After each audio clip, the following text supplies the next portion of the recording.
On se retrouve pour la fin du conte des sages chamans qui s'appelle Oruk ou l'amour chaman.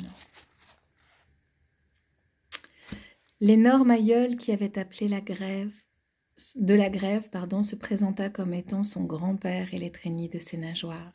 Il écouta leur récit et colla affectueusement son crâne contre le front de sa fille. Tu ne peux retourner auprès d'Akuluk, même s'il s'est montré bon longtemps, il recommencerait, tu serais sa prisonnière.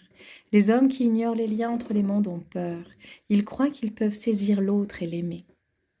Le vieux phoque se tourna vers Uruk. Que va-t-on faire de toi, petit homme sans peur? Il doit rentrer, n'est-ce pas? Oui, ma fille, il n'est pas prêt.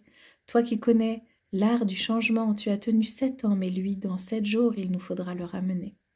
Les 7 jours au paradis des phoques passèrent vite. Ils raccompagnèrent Uruk. Sur la terre du milieu, les adieux furent très doux.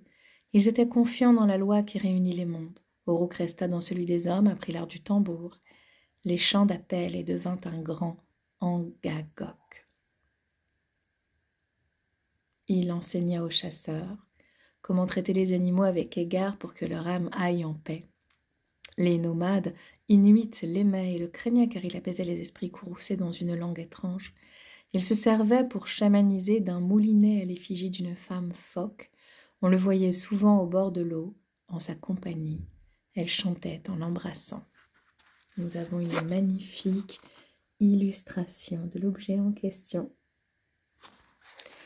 Et voilà, c'était un délicieux conte. Je ne sais pas ce que vous en pensez. Moi, ça m'a mis l'émotion, les frissons, c'est très beau.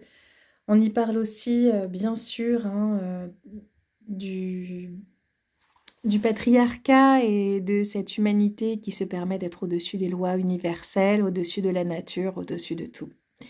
Et qui possède, sans se poser de questions, ce qui ne lui appartient pas.